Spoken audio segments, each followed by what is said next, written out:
We should sparkle at any age. I know that sounds a little, dramatic, and I got fired for the first time in my life. And I was devastated because I still feel like that insecure girl. I feel like my eyeballs are like my internal camera. Yeah, I love that. I'm just always kind of composing a scene in my head. His dad had the back of my waders and was just holding on to me while I was shooting. Because you were like in the water. I mean, I was in the water, and then at one point, I think I was like leaning over this cliff of rocks. And we are rolling.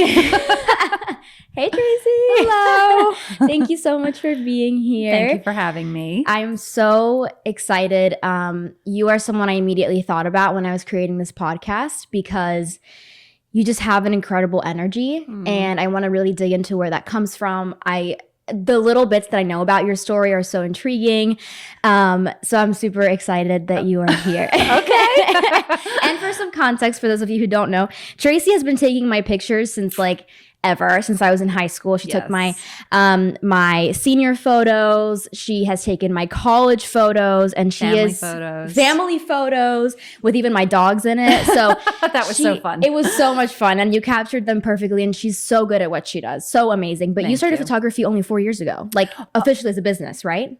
Full time.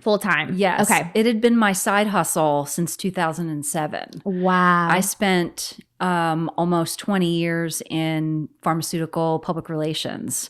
And that's what I tell people, that's what I did in my previous life. Wow. I had always had a love of photography and just started doing it little by little. Friends would ask, and then friends of friends would ask. And then I thought maybe I should start charging, and it kind of went from there. And then when we moved here to Greensboro in 2015, I had to restart my business. And thankfully, it didn't take very long to rebuild it.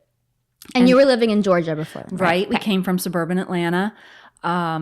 And, the business just kind of took off around 2019 when I really started to focus on high school seniors. And then I got laid off, and then I took a job I hated. And then at that time, my ex-husband was just like, you know what? Let's just try it. Do your full time. We'll make it work, which was such a gift, that he did that for me. And we did, and we made it work. And then 3 months later, COVID hit and the world shut down. Wow. That's right. I forgot about COVID. Oh my God. Wow. Well, before we even dig into that, there's a question I want to start with. I want to start from way back. Sure. Because I think your childhood says a lot about who you are. So if I was to meet Tracy as a kid, you put her right in front of me now, who would I meet? Someone who you probably would have to tell to stop talking. My first grade or kindergarten, pretty much every teacher I've ever had would tell my mother, Tracy's an excellent student, but she talks too much to her neighbor. Really? Yes. Oh my God. Which I always love, talks too much to her neighbor, which is true. I tend to be on the chattier side, which I guess is good for a podcast. Right, of course. Love that. But I was always very outgoing, reasonably athletic, I guess depends on who you ask. Played a lot of sports in middle school and high school. I think growing up though, I was probably more extroverted than I kind of felt on the inside, because it's hard being a girl, as we know, and body image and peer pressure and things like that. And, I was overweight as a child and struggled with that pretty much until I was about 21. And, I always say that's how I developed my sense of humor. Wow. I had to do other things, to feel like I fit in or had friends or whatever. So I think it was a mix of, super happy and outgoing on the outside, and then maybe unsure and, where do I fit in? Which I don't think is hugely unusual for a child, but, that's probably who you would meet. Interesting. Do you still feel like that, Tracy, in some ways? In a lot of ways, yes. I don't think I'm unusual in that I struggle with self-esteem and self-confidence and still body image, even, at 52, when I probably should be like, You're whatever. 52? I'm 52. Oh my God. That's insane. I know, right? I still feel, and people have said to me, particularly my dad at times, that I still see that chubby girl when I look in the mirror, which, I mean, I don't say that to be like, oh, woe is me. But I think there's probably a kernel of truth there, that there's always, growing up, I was always probably like, didn't feel super cute or whatever. So I think there's probably a kernel of that has kind of carried over. The extrovert outgoing part, as you can see, is still remains. I love that. I love that. That hasn't changed. And I love your sense of humor. That's definitely like thank you. your trademark. Thank you. When you were little, what was your dream? Was it photography or was it something else? Or no, I was a big giant science nerd. Interesting. Like my whole life, always like sciences were my favorite.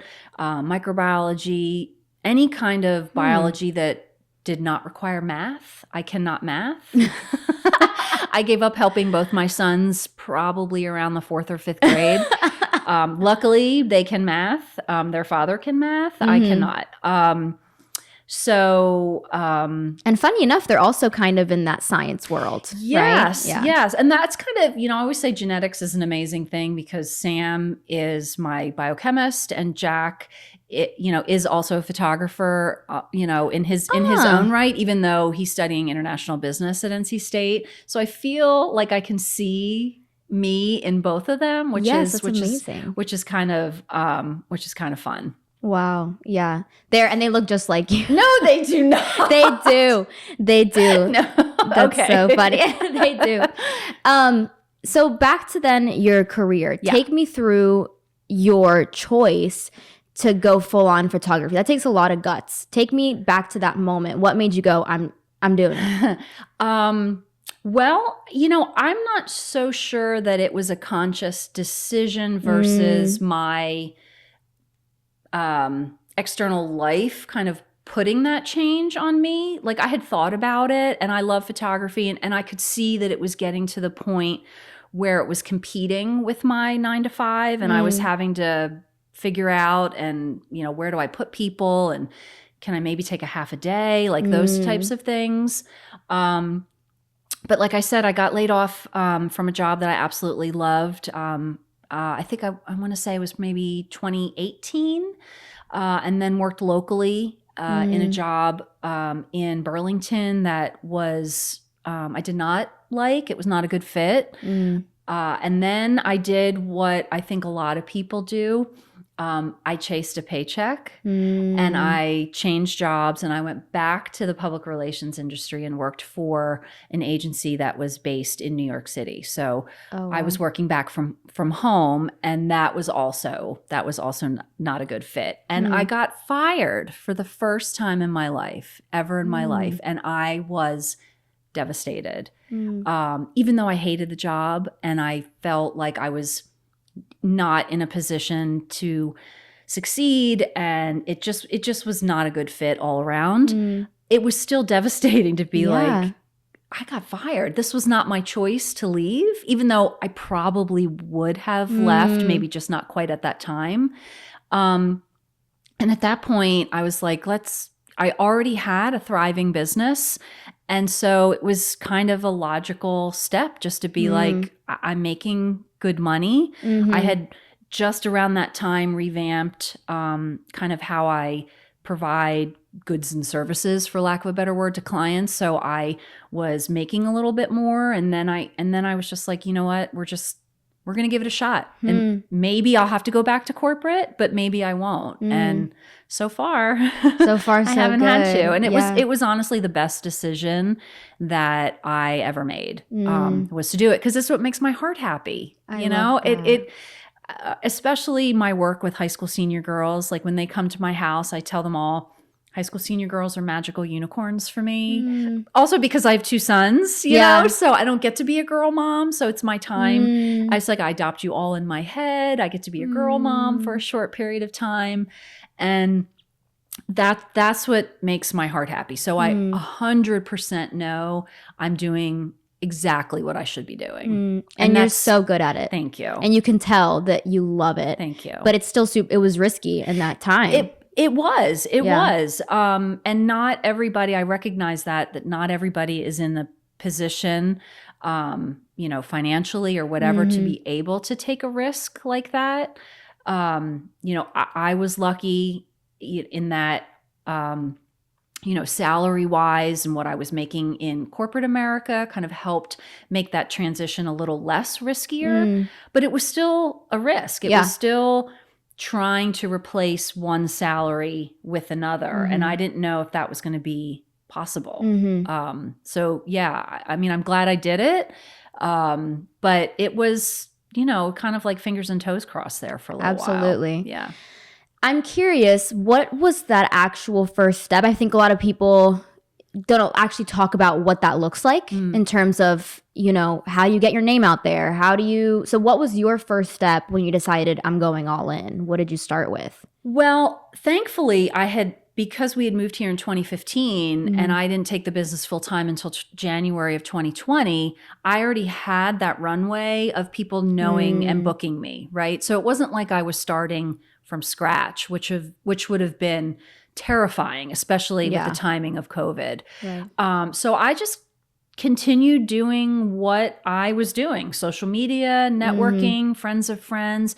At that time, and probably still today, I would say a good solid 2/3 of my business is word of mouth. Yeah. And that's wonderful. I mean, I love when so-and-so, you shot so-and-so or, my neighbor or whatever. It's just as much fun as that to me, because that makes me happy that clients speak well enough of me to have other people come to book me. Right.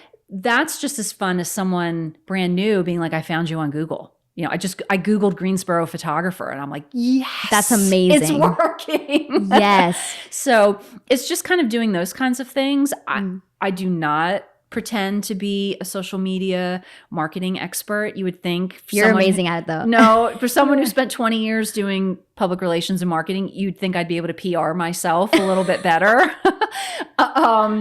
But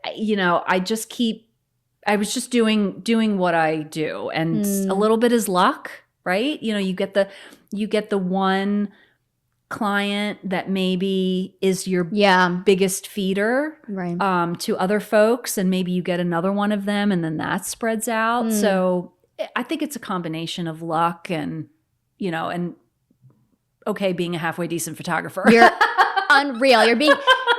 She's being incredibly, what's the word? Not modest. Oh my God. Humble. Thank you. I'm like, I can't think of the word. I offer the word. Thank you. Yeah.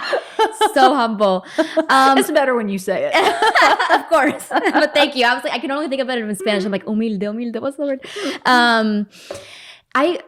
Something interesting is that I've heard you talk about before is your pricing. Yeah. Because I think it's really hard, especially for women, to be like, this is what I'm worth. Yeah. And people are willing to pay it, but you have to be willing to be like, this is the number, right? Yeah. So how did you decide on your pricing? Was that hard for you? Gosh. Yeah. That is such a hard topic and question because photography and quality is completely subjective, right? So what is expensive to you may be completely fine to me, or vice versa. So that's hurdle number one. Yeah. I also think, and there has been a lot on social media about this recently, that there's a little bit of a double standard in photography specifically, that people are looking for quality, seasoned, 20 years in the business work at a beginner price. That's hurdle number two. And that's a huge hurdle, right? And it's not that photographers sit back and be like, I am going to take these people to the cleaners. We, like any other business owner, like the big corporate moguls at Target or American Express, we're all just trying to make a living and Right. keep a roof over my head and send my kids to college, right? Yeah. No one is sitting there being like, I am going to gouge my clients, right? And I right. think, unfortunately, there seems to be, for whatever reason, when it comes to photography, that stereotype, which is hard. So all of that Yeah. taken into, okay, now how do I price myself? And I always, there's a price range for everybody, right? When you're a beginner, you're not going to charge 20 years in the business pricing. Right. And you should be able to be confident in saying, this is what I charge. And it took me a really long time to not get bent out of shape when I lost business to photographers that were less expensive.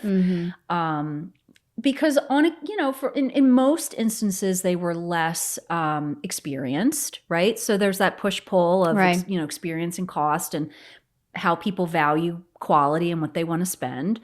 It took me a really long time to be able to say, my pricing is X, and then shut up. Right. And then be quiet and and not like cringe inside, like, please don't be mad. Please don't be mad. Yes. Right. I could feel that. I know. It's really hard. And there's so many things that go into pricing specifically for photography in terms of what your cost of doing business is, and that takes in everything, what your equipment, your continuing education, your mileage, your insurance, your licensing. I mean, it is stack upon stack upon stack of things that go into what that number is, right? So it is probably, besides trying to predict the weather, it is probably the hardest part of the job is justifying, finding the right clients that, I've had clients, so lucky and blessed. I've had clients that come to me and they have said, this is what's important to me. I don't buy shoes. I don't buy handbags. I invest in photography, and I found you, and you're the photographer I want to work with, and tell me what your prices are. And those clients are wonderful. But that's not every client. And so, it's just a matter of finding out what that real number is, because that's kind of another stereotype. I think people think that we sit down and be like, I'm going to pull that price out of the sky. Right. And it has no basis or grounding in reality. And that's part of what I think being a professional photographer is, or professional anything, is knowing what it takes, what it costs for you to step outside your door. Because a lot of photographers, unfortunately, sadly, however you want to phrase it, give away their services without even realizing it, because they are undercharging for their time and their work. So they are essentially losing money when they walk out the door. And the younger, more inexperienced photographers don't know that yet. And that takes time and mentoring and continuing education to be like, oh, there's stuff that goes into what that number is. And not everybody needs to, like, it's just me, right? If I get hit by a bus tomorrow, God forbid, I can't pay my mortgage. Not everybody's in that position, Right. Where their income is secondary and is fine, and they don't need it per se to keep the roof over their head. Right. So they might be inclined to price themselves a little bit less because maybe it's more of a hobby for them, or it's just for vacation money, or whatever the case may be. So it's I apologize. It's a long-winded answer. No, it's perfect. It's a hefty question. There's a lot that goes into it, but it took me a really long time to just say it. Yep. And be like, and just wait. That's great advice. Like, just wait. I have such a hard time doing that. For some reason, I immediately want to excuse myself and like backpedal. Yeah. But that's such good, like, just wait, just be quiet. Well, and I think that has a tendency to be a female trait. We are space fillers. We cannot just sit in the quiet Yep. and wait for someone to process and ask a question Mm-hmm. or clarify a point. We want to, Yep. well, let me keep explaining. Yeah. And sometimes it's better just to be quiet. Yes. For someone like me that just talks and talks and talks, it's hard for me to just sit. And you'd think it'd be counterintuitive of like, it's not like shut up and be quiet. It's literally like be so sure of yourself that you don't have to say anything else. So I love that.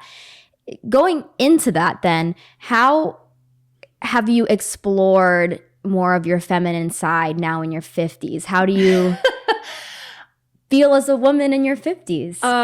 Well, I think the first recommendation I would make to anyone reaching a milestone, 40, 50, is to, and this is going to sound self-serving given my profession, is to schedule yourself a photo session. I don't even care if it's with somebody else. And I know you've seen the pictures. I did that for myself when I turned 50. I basically had a high school senior session. I loved it. At 50. And my mom was even there. So it was even more of a high school senior session because my mom got to participate too, just like I was graduating from high school, which is ridiculous. I loved it. I think I don't feel 50. I didn't feel 40. Like I always still feel like that 17-year-old junior in high school. Like, what am I doing? And what, like the fact that I, run my household and I pay bills and adult, right? Yeah. Sometimes I'm like, I don't know how I'm responsible for this. Like, where did that happen? Yeah. How are my children? I'm glad they survived, right? It's like I am responsible for these two, young men that are so wonderful. And sometimes I'm like, that people allowed me to do that. But I said before, it's hard being a girl, but I love being a woman. I love being girly. I was a tomboy as a kid, so I was climbing trees and, running around and playing a million different sports and what have you. But and that's probably why I love high school senior girls so much, because I see myself as kind of a girly girl. I love dress up and tulle and sparkly things, and that doesn't change when you're 50.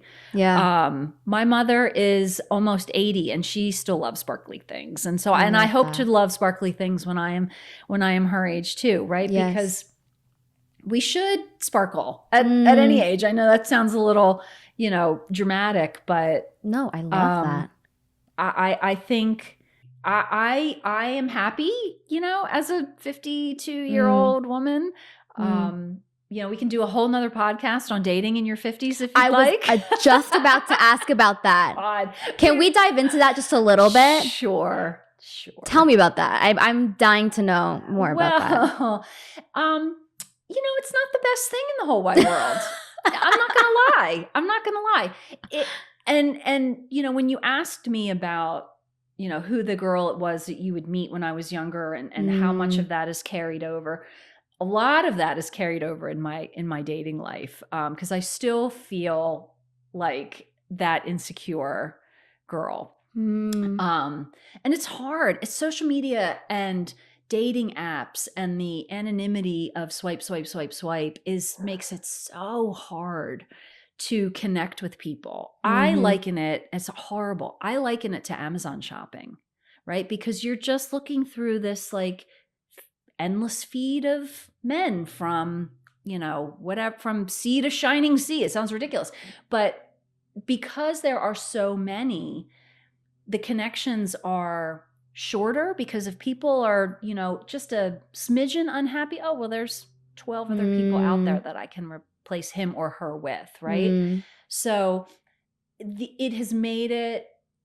And when I was married, I would always say, gosh, I wish I was dating in the world of apps. How fun would that be? Girl.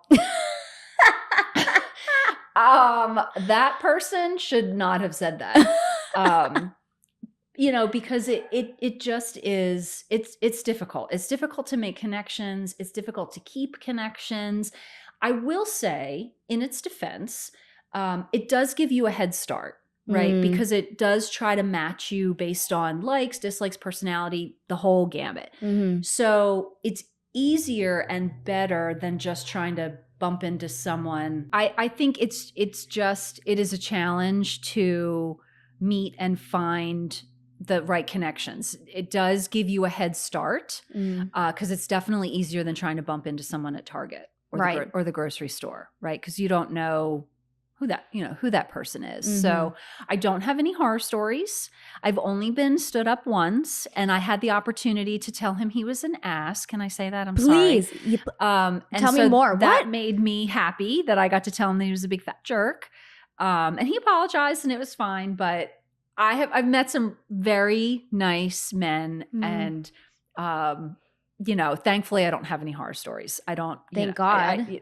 And I have read. I try to stay away, like the things on television where it talks about like the Dateline stuff, dating app murders or whatever. Okay, well, let's skip that.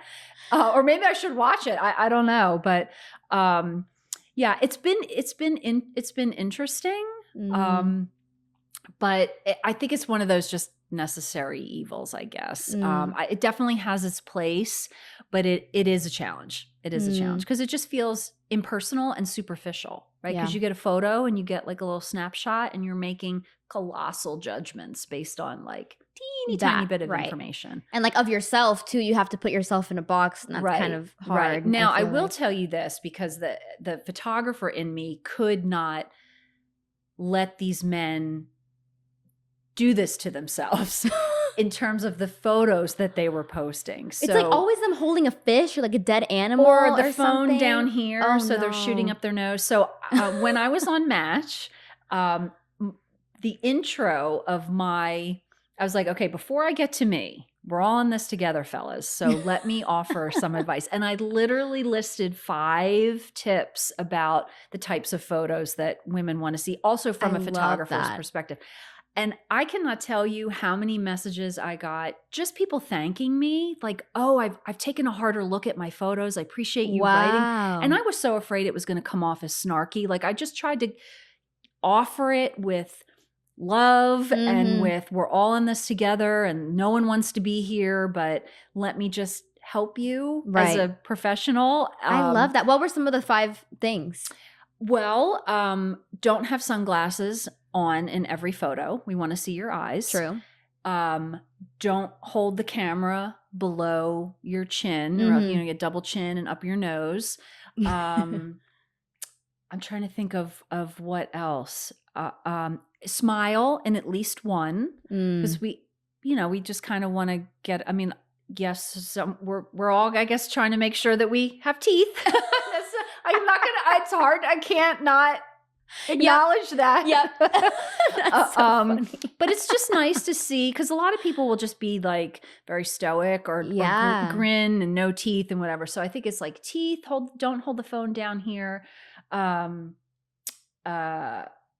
Smile. I think I might have written something about maybe not a hat in every photo. And just trying to make some suggestions on lighting, just make sure you're in good light and whatever. I mean, I could have written my whole, however many characters Match gives you to help. But it was heartening that people seemed appreciative. They're receptive of it. Yes. And not being like, well, who is this girl think she is? So, cause I didn't mean it like that. It was like, no, let me help you. And that's helpful. Like, I love those tips. Right. I feel like a lot of men just have like the ones with the, like you said, the sunglasses or the hat, fish. Smile, and the fish. And the fish. Yes. Yeah. There's a whole psychology involved in that, right? Men as providers. Here, I can provide you with food. I didn't even think about that. That's like so like, what is it? Like cavemanish, but I get it. I guess. Right? Hunters and gatherers.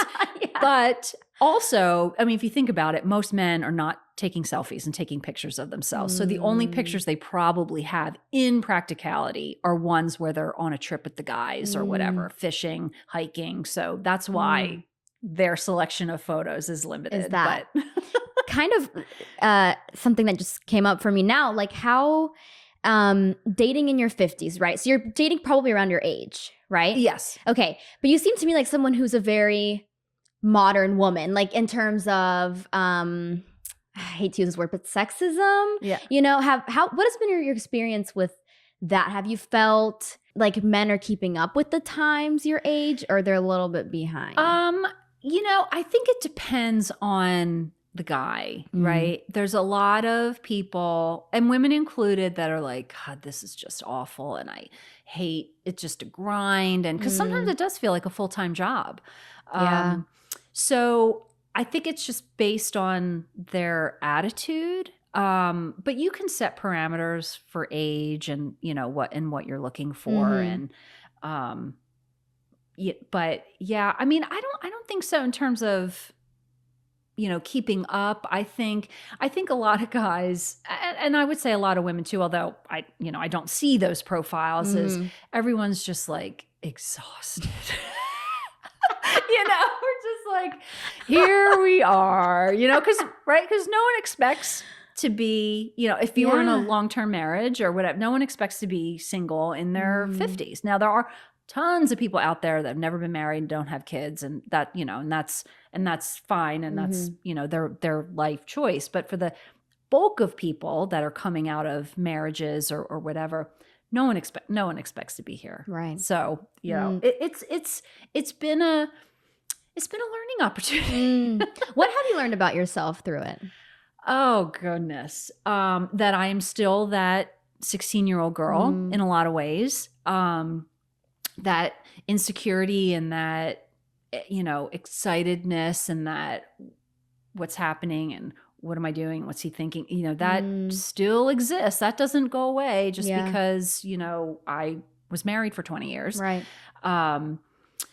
But I think I know more like what I am, and I know if I say this, you're going to ask me to list it, and I don't know if I can come up with it in real time, but I think it's helped me understand better like what I am looking for, what I don't want, and I think that's just time in your own self, in addition to what you're seeing online, and just trying to understand yourself. And because, if you're not spending time doing some work on yourself, then you're not going to be the best partner, right? Husband, wife, whatever that you can be. So, yeah, it's, I don't recommend it. It's fine. We're, all in this together, but it's definitely, it's been interesting. It has been interesting. But I'm glad you're talking. I don't think many women talk about it. So I love that you're bringing it up. I don't mind it. It's part of my life now at this point. But yeah, it's and there's so many, right? Match and Bumble and Tinder, which, and Facebook, and I mean, I feel like there's one, and there's niche ones too, depending Super on niche, your religion and your what have you. You can definitely find somebody. It just takes time. Have you had successful ones that have gone? Nothing long term. Okay. Nothing long term. And some I still maintain friendships with, which is lovely. And I think the biggest hurdle, honestly, is I live in Greensboro, North Carolina. Right. Yeah. It's hard to be single in Greensboro, North Carolina, right? Yeah. Because most folks are in the Triangle or they're in Charlotte. Right. So living an hour, I might as well be on Mars for some people. And that's, I don't mind getting in the car for someone I'm interested in and someone I want to spend time with. I don't mind driving. Right. I do that quite a bit. But it's depressing to be, and I think that comes back to the fact that there's so many options that they don't have to be like, oh, well, I really like her. She lives in Greensboro, North Carolina. I'm just going to drive from Cary or Charlotte or wherever. No, because I can find someone that lives 20 minutes from my house. So Yeah, that's true. That is kind of. yeah, it's hard. And then there's and then we can definitely move off this topic. No, you're good. And then there's folks that will, like my profile or whatever, and they live in Boston or they live in Tampa. And I'm like, why are you even, I'm struggling with, Raleigh, Charlotte, just the let alone someone Boston. that lives. I'm like, why are you even like, that just doesn't make sense to me. I don't know. I don't know, but yeah. One thing you said that's interesting is that you've spent more time with yourself and getting to know yourself. How does Tracy connect with Tracy? Well, I watch entirely too much TV. I mean, I am ashamed of the amount of television that I consume.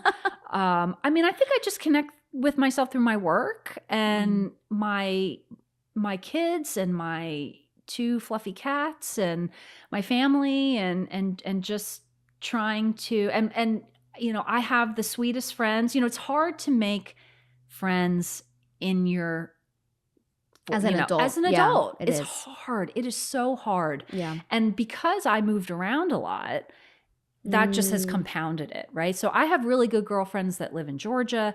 I have friends that I went to high school with that are kind of spread out all over the place, some friends from college. But moving around and having older children and moving to Greensboro when my kids were in middle school, it's hard because they're not playing those little league games and they're not where all these moms are. So that has been, it is hard. It is hard to make friends as an adult. And so I'm lucky. I have, I have 2 photographer girlfriends that I just adore that I was actually just with them yesterday. And it doesn't need to be a great big circle, right? It just, quality over quantity, right? Yeah, absolutely. And so that has been lovely. And thankfully, the photography community in Greensboro was very collegial, at least that I found. You can crowdsource a location, on our group little Facebook chats or what have you.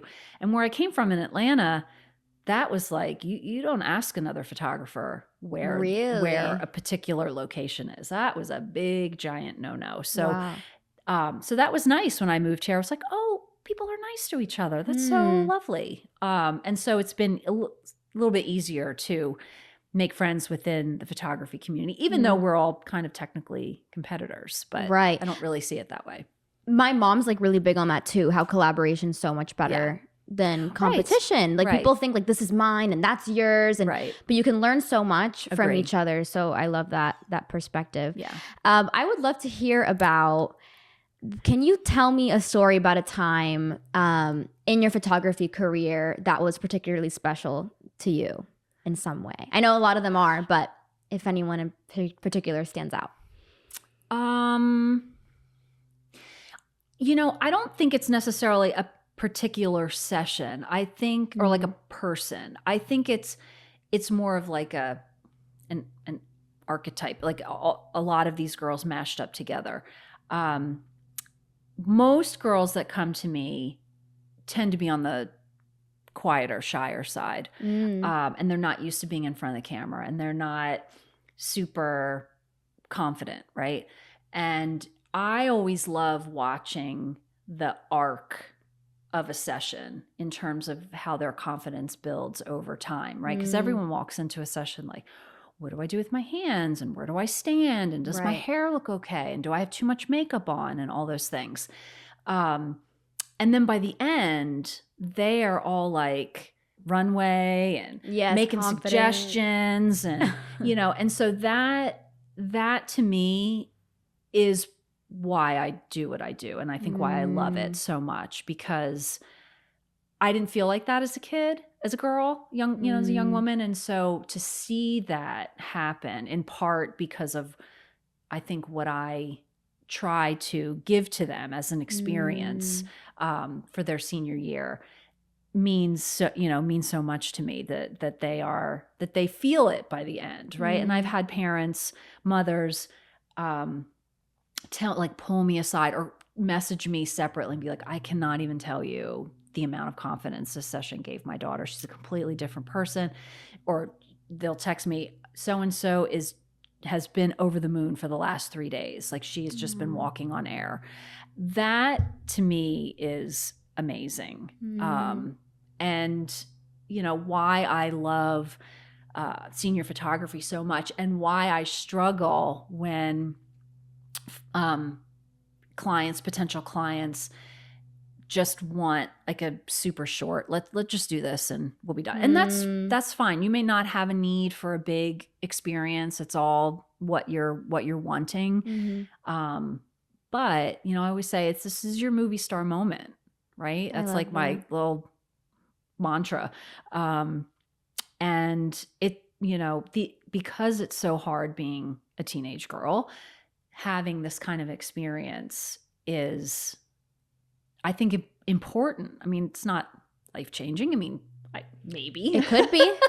Could be. It was for me. Oh, that's sweet. I loved my experience. That's sweet for of you high to school say. and college. Yeah. But particularly high school. Like there's something about that age. Yeah. That is just so like, yeah. You feel so uncomfortable in your body. You don't Right. really know what you want to do, who you are, whatever. Well, and you have social media and friends and frenemies that tell you to not be extra and to not be a try hard. I'm trying to remember all my lingo from my youngest son that tries to keep me up to date on what kids say. He'll probably roll his eyes so hard when we get to this part. You know what I mean? They're make be yourself smaller. Less. Yes. And so this is the 100% opposite. This is you. This is, in the floofy dress or in the jumpsuit with the hair and the makeup, and all the eyes are on you, and this is your moment. And I can see how that's, like, I don't know if I should do this. I don't know if I should make myself this big. And, I say yes. Yes. Definitely. What does that look like? How do you get that confidence out? I mean, I've had the experience, but what goes through your brain of like, okay, I see this girl, she's uncomfortable, whatever. How do you get her to then being more confident? I mean, I'm a goofball, so Yeah, I'm usually talking to them throughout the entire session and, reacting to what I'm seeing in the camera and, directing them and being very, yes, that's beautiful. That's amazing. Don't move, like all that kind of stuff. And that helps. I had a session a couple weeks ago where my senior's grandmother came along too, which was lovely. I love and her and my senior's mother at the end told me, because I don't know, I was very excitable during that session because we were in the tulips and I love tulips. Oh yeah. And she said, yeah, my mom said that her favorite part of this session has been watching you. I thought that was so cute, or something to that effect, or listening to you or whatever. She's like, she just thinks it's hilarious how excited you get, because I would be like, yes, girl, like a weirdo, just like screaming in the middle of this tulip field.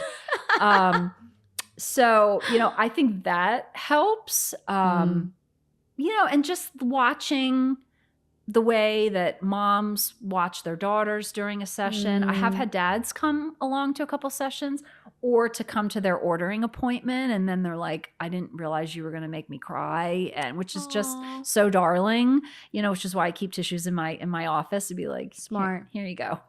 Well, you create magic like in those moments. Thank you. You totally do. Thank you. That's really sweet. And it's so funny. My grandma came along for like the session that we had. She's adorable, by the way. Oh my God. I love that woman. And She's she adorable. Literally was like, that's the same thing. She was like, I love just watching Tracy. And she's like, I feared for her life half the time because you were like going down the stairs, without looking. Yeah. Like, oh my God, it was so Normally funny. I'm putting myself like in some sort of shrub, or laying down, or, whatever, anything for the art. Right? Yes. It's all, I don't matter. It doesn't matter. I can love throw the that. clothes in the washing machine. What's like the most crazy session you've had in terms of like weather or something going AWOL? I don't know if it was necessarily the weather, but I photographed a boy who was a fly fisherman. I don't know how to. I saw those Right? pictures. They ended up amazing. So fun. However, the river, we went to a place where he fishes in right over the Virginia border. And the river was crazy fast. Like under normal circumstances, he would not have fished that day. Oh, But wow. it was the day that we chose, Right. and we had to make do. And so he was really having to, he was struggling in the water, trying to keep his footing.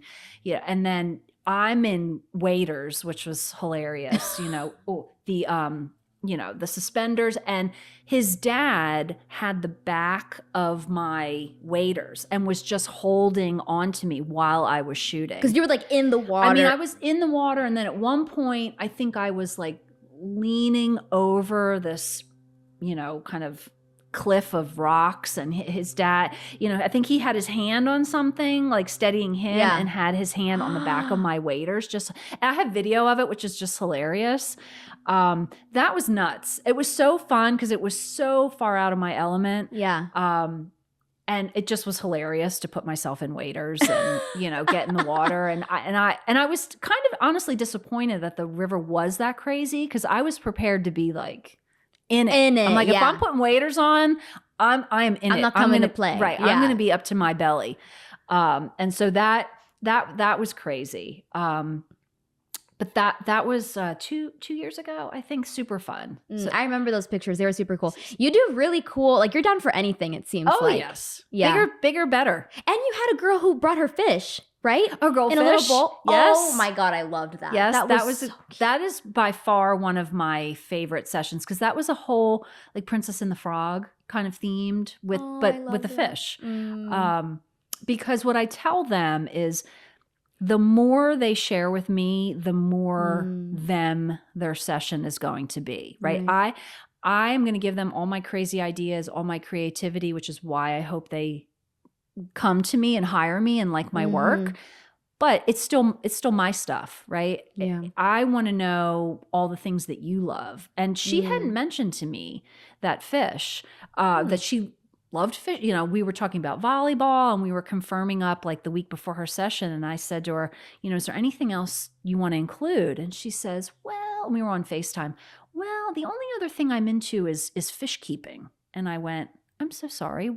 Can you please tell me more about that? Yeah. And she turned her camera around, and she had these like massive tanks. And she said to me, she's like, well, this isn't even all of them, because my mom won't let me replace them as they die, because I'm going off to college, which is both hilarious and sad at the same time, right?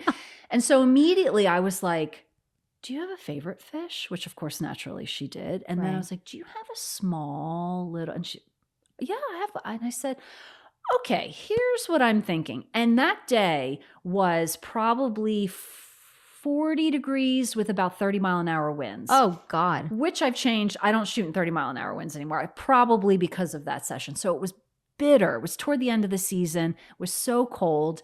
And her dad put that little fish in the bowl, drove the fish to us at the park. We shot in the field for 20, 25 minutes. Took the fish, drove the fish home, and away he went. And it's by far one of my favorite, and she loved it. And I promise you that fish knew he was being photographed. He lined himself up like perfectly in focus, like side eye. I'm like, I see you eyeballing me, fish. See what you're doing. He was perfect, like in the middle of the bowl. Like I could not have placed him more perfect if I had tried. And so that was super fun too. Yeah. I'm up, whatever they're into, that's what I want to shoot, whether it's a sport or, an obsession with albums, or like, I always tell them someday when I get to the part where I ask them, tell me about what you want to include, and we talk about pets, that someone is going to say that they have a pet alpaca, and they're going to make all my photographer dreams come true. And so I ask everybody. No one has said yes yet, but there are a handful of alpaca farms in the area. So I'm tempted to manufacture it myself. You should just come with me. I'm just gonna shoot you with these alpacas. So yeah. So that's on your bucket list of things. That's on my bucket list of things. Yes, but I want their session to be 100% them. And I tell them, you have final veto power over where we go, what you wear, how I shoot you, how I pose you. If something doesn't feel authentic to you, just tell me and we move on. But I'm going to keep, how about this? How about this? What about this? Yeah. I want to collaborate with them and not just dictate, because then that's not going to feel like them. Right. And that's something else that I hear a lot from my clients is that is them. That is who I can see. That is who they are. That's the things that they love. I can see it in their face. I had a lady a mom text me just last week, who I've never met. I've only photographed her daughter because it was a High Point senior. And she lives out of state. And she said, I don't even know how you've managed to capture her without having previously met her. Wow. And that's like, that's everything. Yeah. Right. That's like, yes. That is what I want to do in every single session. So that's what fills you. It does. It does. Fills my bucket. I'm curious, as an artist, how do you view the world in general? How do you see it? Well, on a small scale, I am constantly scouting for locations. That's just what I do when I'm in the car. I'm always looking, is there something new? Is there a new mural? Is there a new flower field? Is there a new, oh, that looks interesting. Let me pull over. So that's small. But as, on a larger scale, I think that's a really hard question. It's a big question. Yeah. I try to see the world through, I'm a positive person in general, maybe too trusting, and I just generally feel like people are innately good, right? No matter who they are, where they are, their circumstances, there's always an amount of good in them. I wish I could see more of the world, sadly, my pocketbook does not allow me to do that as much as I would love to, and experience cultures and different languages and food and different time zones and what have you. Where would you go? What's top of your bucket list right now? Lord. I would probably spend more time in Europe, but I would love to go to Thailand and Bali, and I'd love to go to Australia, but I hate to fly, so those places are so far, and so that would be like that would be a training period of me like readying myself to get on a flight that long. But there's so much of our country that I want to see. I've never been to Maine. I've never been to Washington State. Like there's lots and lots. Never been to the Grand Canyon. There's lots of places. And I, as you might guess, am a people person. I enjoy talking to people, meeting people. So I just trust that people want good things for other people. I know that doesn't always seem to be the case. I try not to watch too much local national news. I eyeball headlines. And that's just my own personal mental health protection. Yeah. But for the most part, I think that people are innately good and want other, and just want general happiness. I mean, why, as a human, why would you want someone else to be miserable? That just doesn't seem right. I don't know. It doesn't seem normal to me. So yeah, I mean, I would have to think on a more. No, I love that. That makes sense with who you are. It really reflects who you are. I love that. And I see everything through the lens of a camera. Like I'm always composing on vacation, in the car, whatever, at the grocery store. Oh, that's kind of interesting. So I feel like my eyeballs are like my internal camera. Yeah, that I'm just always kind of composing a scene in my head. Well, I love So. that you're always looking for spots to shoot Always. at. Because I Always. remember during the pandemic, you found this beautiful tree that was blooming. Do you remember Yeah, that? it was on the side of the road. It was on the side Yeah. of the freaking road. I would have Yeah. never seen it Yeah. and noticed it had you not told me Yeah. about it. So it's so true. You're always looking And for my that. children, you know, when they were little, I would just throw them in the car. We would just drive. We would just, let's just go. And I'm sure the boys would be like, yeah, that was awful, Mom. Thank you very much for that experience. But it's, you know, it's part of my job. I have to you're good. find happens. new spots. Yeah. Can't shoot at the same spot over and over. I mean, I do. I mean, you know, but I try to find. That's the fun in it Yeah. too. Yeah. I see it as a scavenger hunt. Right. So I'm always, you know, based on what they plan to wear, always, okay, well, what's the best backdrop that's either going to make them stand out or complement them based on colors and complementary colors and what have you. And it's still kind of sciencey based on like what you like, wouldn't you think? Yeah. Or no? You mean how I Like compose photography, a shoot? I feel like can be still sciencey and well, yeah, you know. It in terms of like the color wheel, and I don't know if that's necessarily science per se, but yeah, there is some, dare I say, mathematics involved, especially when it comes to composition, in terms of where you're placing your subject. And I feel like that kind of has a math feel to it. But yeah, I'm definitely doing what I should be doing. And that makes me happy. And I consider myself exceptionally lucky to be able to do that, because not everybody gets to do for a living something that they love to do and make a living doing it. You know, a lot of people do what they love on the side, but it's a gift to be able to like just love what I do. What advice would you give to someone who was on the brink of deciding to do something that they loved and just needed that extra push? What would you tell them? I mean, it sounds basic, but I would just tell them to do it. To trust themselves, to put pieces in place, whether it's people or processes or things to support you should the wheels come off or start to come off.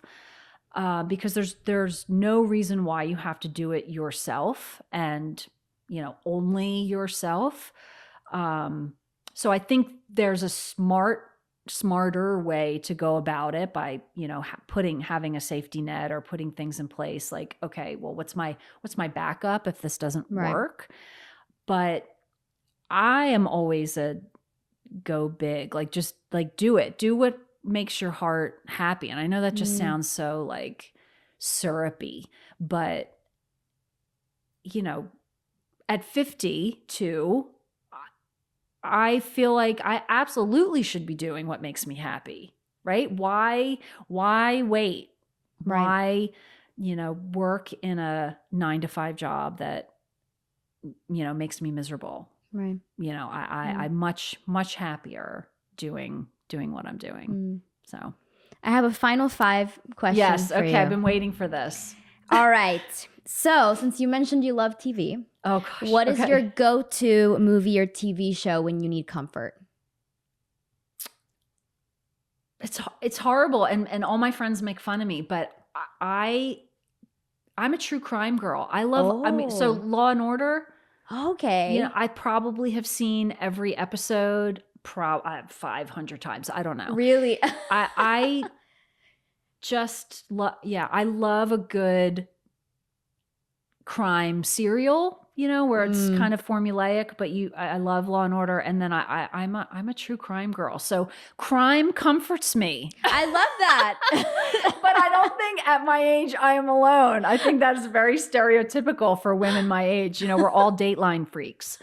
I can't explain it. I think there's like a psychological experiment in there, like why women of a certain age love true crime. I don't know. I can't explain it. But there's got to be some research behind yeah, that. I agree. That's so funny. What is something small that brings you joy right now?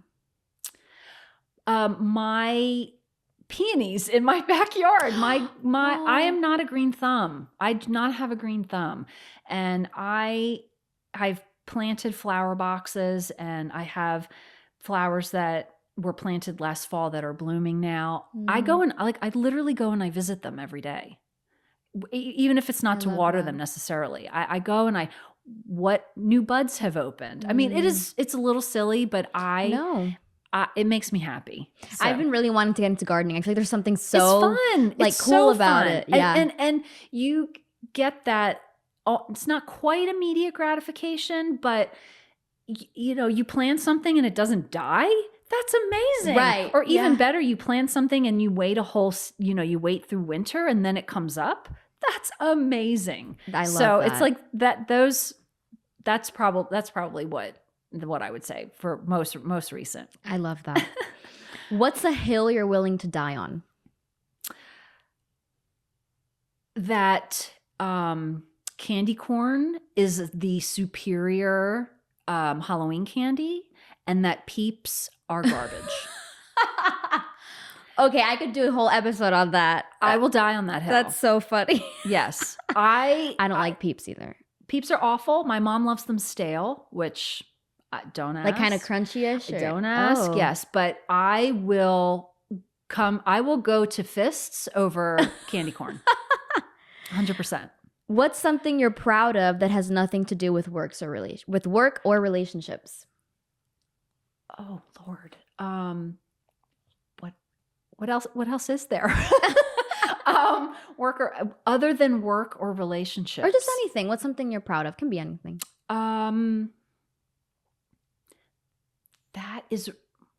That's really that everything's like tied to my kids or my situation kind of being on my own. And that's okay. It can be one of those. I mean, like I'm obviously proud of my sons. My oldest graduates on Saturday from college, which is amazing and mind blowing to me. I'm proud of myself that I have managed to keep a roof over my house. Even though I've made, that's a whole nother podcast, new home, first time home ownership. What a learning curve. Holy smokes. Like I made a lot of mistakes. But I will, even though this is tied to relationships, and again, we have so many avenues for like a million more podcasts. Right. I am proud of the relationship that I have with my ex-husband because I know so many personally through, tangentially of folks that are going through or recently have been through a divorce. And 9.5 times out of 10, they are hideous and painful.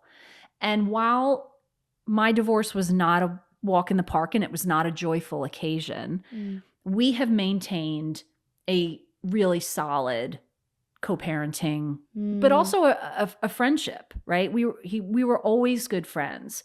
And I came from a blended family from baby.